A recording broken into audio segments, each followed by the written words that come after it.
আসসালামু আলাইকুম রহমতুল্লাহ বরকাত। মাহমুদুহু সল্লু আলা রাসূলুহুল করিম, আম্মাবাদ। আলহামদুলিল্লাহ, নিশ্চয় আপনারা ভালো আছেন। আম- আমি আপনাদের সম্মুখে প্রথম ভিডিও নিয়ে উপস্থিত হয়েছি। একটি মাত্র ট্যাবলেট নিয়ে কথা বলব। চমৎকার একটা ট্যাবলেট, আশ্চর্য রকমের একটা শক্তি রয়েছে এই ট্যাবলেটে। যারা অনেক দিন ধরে কনস্টিপেশন রোগে ভুগছেন, অর্থাৎ কোষ্ঠকাঠিন্য, আমাদের শরীরে আমরা যা খাই তার একটা অংশ স্মল এবং লার্জ ইন্টেস্টাইনের মাধ্যমে ব্লাডে উঠে আলটিমেটলি এটা এটিপি এবং এডিপি আকারে আমরা আমাদের শক্তির আধার হিসেবে আমরা পেয়ে থাকি। আশ্চর্য বিষয় হলো, যদি কোনো কারণে শরীর থেকে দুই ধরনের বর্জ্য বের হয়, একটা প্রস্রাবের মাধ্যমে কিছু বিষাক্ত জিনিস ফিল্ট্রেশন হয়ে বের হয়ে যায় শরীর থেকে, আরেকটি জিনিস হলো যেটা মল বা পায়খানার মাধ্যমে যে শরীরের বর্জ্য আছে এটা বের হয়ে যায়। যদি কোনো কারণে শরীরের এই উভয় ধরনের বর্জ্য শরীরে জমা হয়, তাহলে প্রস্রাবের কারণে আমাদের যেসব রোগগুলো হবে, কিডনি নষ্ট হয়ে যাবে আলটিমেটলি।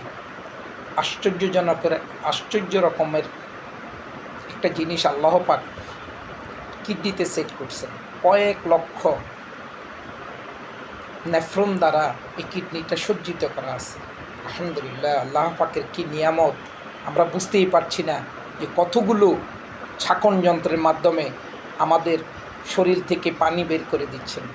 যেটা আমার প্রয়োজন সেটা থেকে যাচ্ছে, যা আমার প্রয়োজন না সেই টক্সিক জিনিসগুলো আলটিমেটলি শরীর থেকে বের হয়ে যাচ্ছে। অপরদিকে আমরা যা কিছু খাচ্ছি, সেটা কার্বোহাইড্রেট হোক, প্রোটিন হোক, লিপিড হোক, vitamin, minerals, trace element, bulk element, যা কিছু আছে, এগুলো রক্তে শোষিত হয়ে আমাদের বিভিন্ন অর্গানে আলটিমেটলি এটা চলে যাচ্ছে।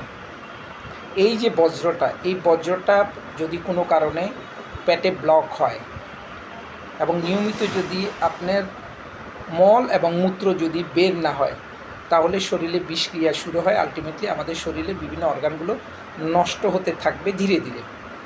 আসুন মূল পর্বে আসি। এই কনস্টিপেশন বা মল আটকা পড়ে যাওয়া, অর্থাৎ বজ্রটা বের হইল না, কোষ্ঠকাঠিন্য যেটাকে বলে, in sense of biological terms হলো কনস্টিপেশন। সো এইখান থেকে বাঁচার জন্য চমৎকার একটা ট্যাবলেট আপনি একটি করে প্রতিদিন খাবেন। যখনই ফিল করেন যে আপনার শরীরটা একটু গরম মনে হচ্ছে, আপনার পেট থেকে বজ্রটা বের হচ্ছে না, সাথে সাথে একটা ট্যাবলেট খাবেন। 3 হতে 4 ঘন্টা পরে আপনি বুঝতে পারবেন আপনার শরীর থেকে বজ্রটা কিভাবে বের হবে। সর্বোচ্চ 6 ঘন্টা। ভুলক্রমে কখনও 2টা ট্যাবলেট খাবেন না, তাহলে কিন্তু মারাত্মক অবস্থার সৃষ্টি হতে পারে। লুজ মোশন এত বেশি হবে, অর্থাৎ পায়খানা এত বেশি হবে, আপনি বাথরুমে যেতে যেতে অস্থির হয়ে যাবেন। আলটিমেটলি কী হবে, আপনার শরীর থেকে এনার্জিগুলোও চলে যাবে। Sodium, potassium, calcium, carbonate, bicarbonate, যেগুলো আমার দরকার ওগুলো বের হয়ে যাবে। সো একটা ট্যাবলেট খাবেন দিনে একবার। যদি মনে করেন যে আগামীকাল দরকার হবে, তাহলে আরেকটা ট্যাবলেট খাবেন। কখনও 2টা ট্যাবলেট একসাথে খাবেন না। তো আলহামদুলিল্লাহ, আপনি চমৎকার উপকার পাবেন। আপনি কল্পনাও করতে পারবেন না এই জিনিসের ভিতরে কি রয়েছে আল্লাহ পাকের নিয়ামত। এটার ফর্মুলেশনটা একেবারে বনাজি গাছগাছরা দিয়ে তৈরি। এই বনাজি গাছগাছড়ার কি নিয়ামত আল্লাহ পাক এর ভিতরে দিয়েছেন, আপনি একটি ট্যাবলেট খেলেই বুঝতে পারবেন। ওখানে কোনো কেমিক্যাল ফর্মুলেশনে যোগ করা নেই। ট্যাবলেট খাওয়ার পরে আপনি হালকা ঠান্ডা পানি টানি খাবেন। আর যখন দেখলেন যে আপনার লুজ মোশন শুরু হলো, তখন সাথে সাথে আপনি কাঁচা কলা একটু খেয়ে দেখতে পারেন, লবণ দিয়ে, ভালো লাগবে।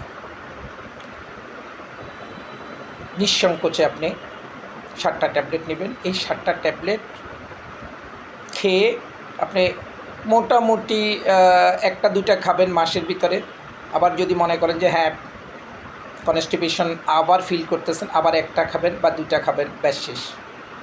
এক কোটায় 10টা থাকলে 10টায় অন্তত মাসে যদি মাসে যদি 2টা ব্যবহার করেন, প্রতি মাসে 2টা ট্যাবলেট এনাফ।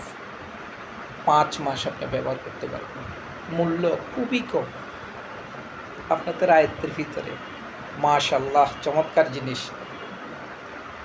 ঠিক আছে, আমি আর ভিডিও বড় করব না। ভালো থাকেন, সুস্থ থাকেন। আসসালামু আলাইকুম রহমতুল্লাহ।